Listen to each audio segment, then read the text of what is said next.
Dear brothers and sisters in the Lord, ప్రభునందు ప్రియమైన సహోదరి సహోదరులారా, today's verse for our meditation is taken from the book of Exodus, chapter 33, verse 14. ఈరోజు మన ధ్యానం కొరకు నిర్గమకాండం 33వ అధ్యాయము 14వ వచనం నుండి తీసుకొనబడింది.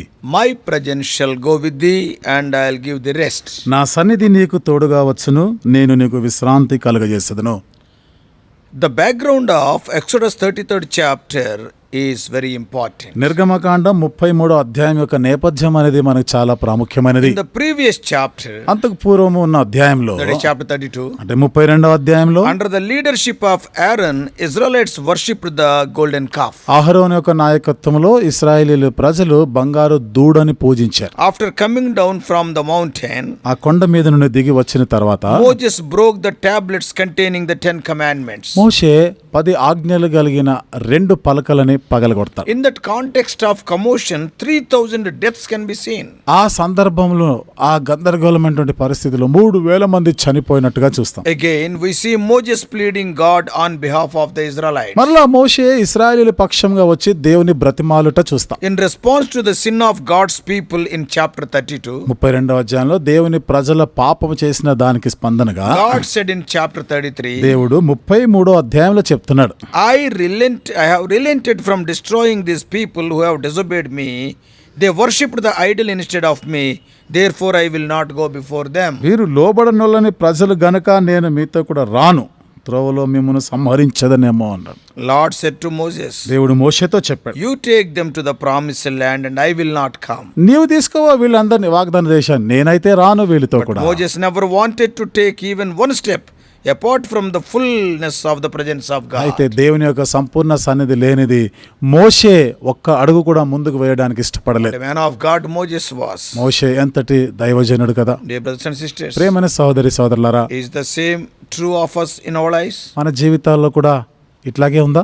Don't move one step forward without his presence. దేవుని సన్నిధి లేనిది ఒక్క అడుగు కూడా ముందుకు వేయొద్దు. In this context, ఈ సందర్భంలో let us see two important truths. 2 ప్రాముఖ్యమైన సత్యాలు చూస్తాం. Number 1, మొదటిది, sin breaks fellowship with God. పాపము దేవునితో సహవాసాన్ని విడగొడుతుంది. Israelites are not new to God. ఇశ్రాయేలీయులు దేవుడికి ఏమి క్రొత్త కాదు. Also God is also not new to them. అలాగే దేవుడు కూడా వీళ్ళకి కొత్త ఏమి కాదు. When they groaned for redemption from Egypt, వారు ఐగుప్తులో ఉండగా ఐగుప్తు నుండి ఆ విమోచన విడుదల కొరకే మూలిగినప్పుడు God heard them and performed wonders in the land of Egypt. దేవుడు వారి మొర విని ఐగుప్తు దేశంలో అద్భుత కార్యములను జరిగించాడు. All of them saw with their own eyes how Egyptians were destroyed and the Israelites were redeemed. ఐగుప్తీయులు ఏ రీతిగా నాశనమైనారో, ఇశ్రాయేలీయులందరూ ఏ విధంగా విడుదల పొందినారో వాళ్ళందరూ తమ కళ్ళారా They చూసినారు. were eating manna and drinking water from the rock. వారు మన్నా తింటూ బండ నుండి వచ్చిన నీళ్లు త్రాగుతూ ఉండినారు. After experiencing all these miracles in their day-to-day lives, వారి అనుదిన జీవితంలో ఈ ఆశ్చర్యక్రియలు అన్ని కూడా అనుభవించిన తర్వాత again at Mount Sinai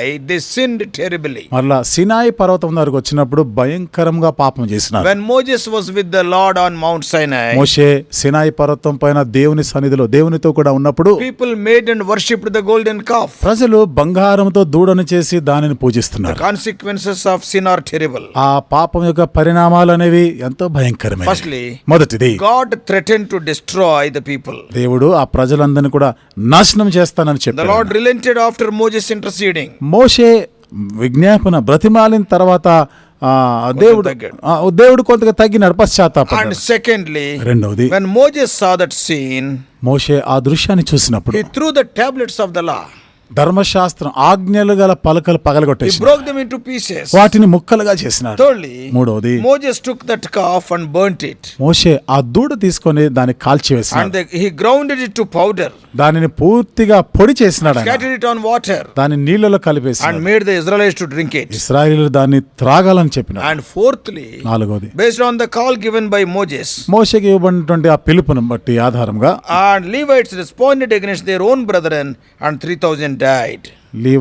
లేవీయులు దానికి స్పందించారు, వారి సహోదరులు 3,000 మంది చనిపోయారు. And fifthly, and the most terrible consequence was, ఐదవది, మరింత భయంకరమైనటువంటి పరిణామం ఏంటిదంటే, God saying, I will not come with you. దేవుడు చెప్తున్నమాట, నేను మీతో కూడా రాను, నా సన్నిధి మీతో రాదు. The absence of God's presence is best symbolized by the tent of meeting in 33:7. దేవుడు లేడు అన్నటువంటిది మనం 33 అధ్యాయం 7వ వచనంలో వారు దేవునితో మాట్లాడి కలుసుకున్నటువంటి ఆ గుడారం దానికి సూచనగా కనబడుతుంది. God is not there in their midst. దేవుడు వారి మధ్యలో లేడు. What is the symbol of that? దానికి సూచన గుర్తేమిటి? The tent of the meeting was kept outside the camp. ఇప్పుడు దేవునితో కలుసుకొని మాట్లాడేటువంటి ఆ గుడారాన్ని పాలెం నుండి బయట వేసినారు. Others cannot go there. అంటే వేరే వాళ్ళు వెళ్ళడానికి Only Moses. మోషే మాత్రమే. Yeah, when the cloud is there. ఆ మేఘం దిగి వచ్చినప్పుడు. Now to meet God, one has to go outside the camp. ఇప్పుడు దేవుని కలుసుకోవాలి, దేవునితో మాట్లాడాలంటే పాలెం వెలుపలికే పోవాలి. And God is not there in their midst. దేవుడు వారి మధ్యలో లేడు. The fellowship is broken. సహవాసము తెగిపోయింది, విడిపోయింది. Do you know what all these are teaching us? ఇవన్నీ కూడా మనకి ఏమి పాఠాలు నేర్పిస్తున్నాయో తెలుసా? Sin breaks fellowship with God. పాపము దేవునితో సహవాసాన్ని విడగొడుతుంది. This is true for a believer or a church. ఇది ఒక విశ్వాసికైనా సంఘానికైనా ఇది సత్యం. So never wink at sin. కాబట్టి పాపం విషయంలో చూసి చూడనట్టు పోవద్దు. Sin is a serious matter. పాపం అనేది చాలా తీవ్రమైన సంగతి. And the second truth, రెండవ సత్యం, the presence of God in spite of sin. పాపము చేస్తున్నప్పటికీ కూడా దేవుని సన్నిధి ఉండటం. Israel sinned and the fellowship with God was broken. ఇశ్రాయేలీయులు పాపం చేసినారు, దేవునితో సహవాసం విడిపోయింది. Yet God said in the verse for our meditation today that he will go with them. అయినను నేటి దినం మన ధ్యానం కొరకైన వచనంలో దేవుడు ఏమని చెప్తున్నాడు?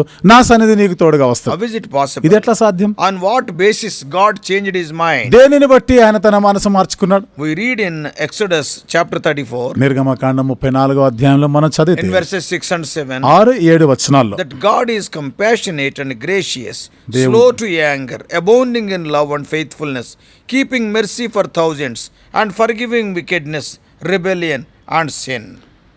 34:6 and 7. యెహోవా కనికరము దయ దీర్ఘశాంతం విస్తారమైన కృపా సత్యములు గల దేవుడని యెహోవా ఆయన 1000 మందికి కృపను చూపుచు దోషమును అపరాధమును పాపములను క్షమించును గాని ఆయన ఏమాత్రమును దోషులను నిర్దోషులుగా ఎంచడు. So I want to mention an important principle here. ఇక్కడ ఒక ప్రాముఖ్యమైన నియమాన్ని గురించి నేను ఇక్కడ ప్రస్తావించాలనుకుంటున్నాను. Sin breaks fellowship with God. పాపము దేవునితో ఉన్న సహవాసాన్ని విడగొడుతుంది. But grace restores that fellowship. అయితే కృప ఈ సహవాసాన్ని మరలా సమకూరుస్తుంది. Sin puts a barrier between man and God. పాపము దేవునికిని మానవునికి మధ్యలో అది ఒక ఆటంకాన్ని అడ్డాన్ని తెస్తుంది. But grace breaks that barrier down. అయితే కృప ఈ అడ్డాన్ని తొలగిస్తుంది. Sin makes man unclean. పాపము ఒక వ్యక్తిని అపవిత్రుడిగా చేస్తుంది. And unfit for the presence of God. దేవుని సన్నిధికి తగిన వాడిగా చేయదు. But grace cleanses and enables man to live and walk before God. అయితే కృప మనల్ని కడిగి శుద్ధి చేసి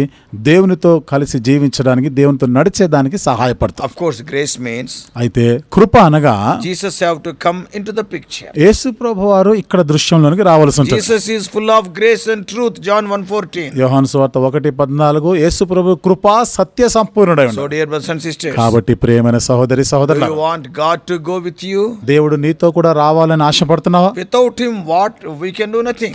ఆయన లేకుండా మనం ఏమి చేయలేం. If you want to enjoy his continual presence, you have to believe in Jesus. ఆయన ఎడతెగని సన్నిధిని అనుభవించాలి అంటే యేసు ప్రభు నందు విశ్వాసం You have to ఉంచాలి. confess Christ. క్రీస్తుని నీవు ఒప్పుకోవాలి. By his grace and through faith. ఆయన యొక్క కృప విశ్వాసము ద్వారా Everyone can enjoy the presence and the rest it brings. ప్రతి ఒక్కరు కూడా ఆయన సన్నిధిని అనుభవించగలము, ఆయన ఇచ్చే విశ్రాంతిని You ఆనందించగలము. can have a close relation with God like Moses. మోషే వలె నీవు కూడా దేవునితో సన్నిహితమైన సహవాసాన్ని, సంబంధాన్ని కలిగి Then ఉండగలవు. it will be a blessed life now and forevermore. అప్పుడు ఇప్పుడు కూడా రాబోయే దినాల్లో కూడా ఎంతో ధన్యకరమైన జీవితంగా If God ఉంటుంది. is with you, what more you need? దేవుడు గాని నీతో ఉన్నాడంటే అంతకు మించి ఇంకేమి కావాలి? May God grant you clear understanding about this promise. ఈ వాగ్దానం గురించి దేవుడు ఇంకా స్పష్టమైన గ్రహింపు నీకు అనుగ్రహించును May God గాక. deliver you from sin and enjoy his grace దేవుడు abundantly. నిన్ను పాపం నుండి విడిపించి తన యొక్క సమృద్ధి అయిన కృప అనుభవించినట్లుగా చేయనుగా. Before I close, నేను ముగించే ముందు one more small thought is, మరొక చిన్న తలంపు.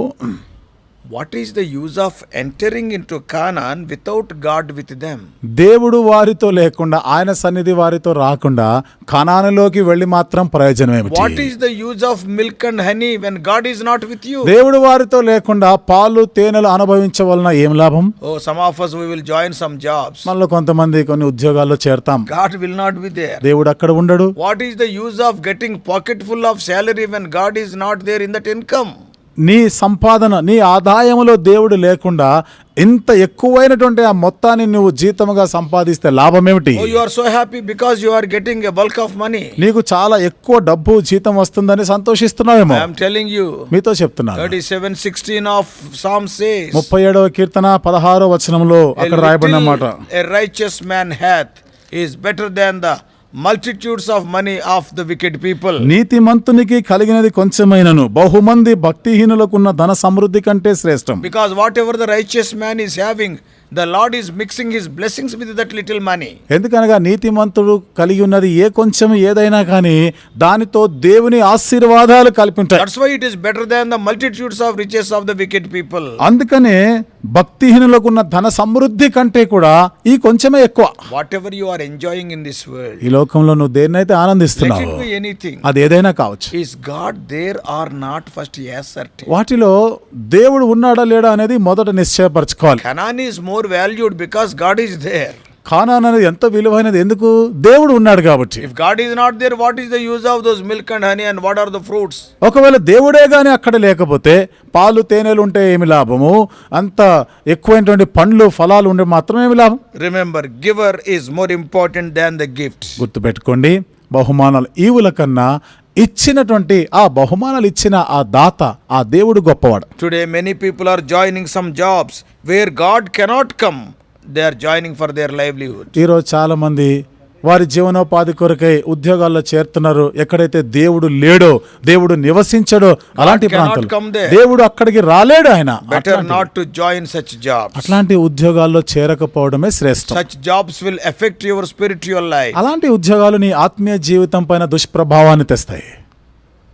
You may offend. మీరు బాధపడవచ్చు. A Christian cannot work in a wine shop or a bar shop. ఒక క్రైస్తవుడు ఒక వైన్ షాప్లోనో లేదా ఒక బార్లోనో పని చేయడం కుదరదు. Can God come there? దేవుడు అక్కడికి రాగలడా? You must have completed hotel management course.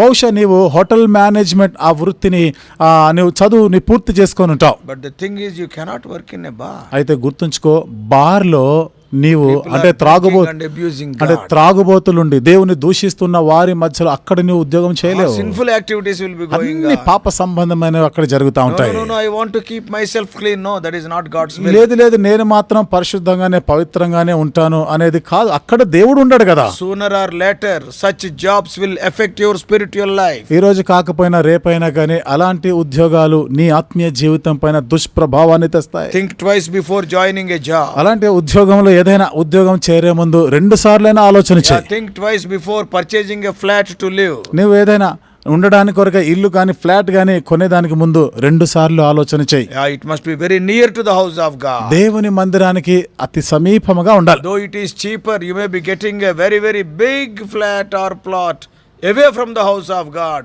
What is the use of it? తక్కువ ఖరీదైనది, చాలా పెద్ద బంగ్లా, విశాలమైనది, సుఖ సౌఖ్యాలు ఉన్నది కావచ్చు, దేవుని మందిరానికి దూరంగా ఉంటే లాభం ఏమిటి? So it is not sufficient if our pocket is satisfied and if our eyes are satisfied. కాబట్టి మన కంటికి నచ్చింది, బాగానే డబ్బు సంపాదన జీతం ఉంది అనుకుని తృప్తి పడిపోయినంత మాత్రం లాభం లేదు. May God grant you the needed wisdom. దేవుడు నీకు కావలసిన జ్ఞానము అనుగ్రహించును గాక. May God help you to take the right decision. సరి అయినటువంటి నిర్ణయాలు తీసుకునేలాగున దేవుడు నీకు సహాయం చేయను గాక. Moses understood that. మోషే ఇది అర్థం చేసుకున్నాడు. And what Moses is telling? ఏమంటున్నాడు మోషే? Lord, if you won't come with us, don't take us. దేవా, నువ్వు మాతో రాకపోతే, నీ సన్నిధి మాతో రాకపోతే మమ్మల్ని తీసుకొని పోవద్దు ఇక్కడ నుండి. What is the use of Canaan without you? నువ్వు లేకుండా కానాను మాకెందుకు?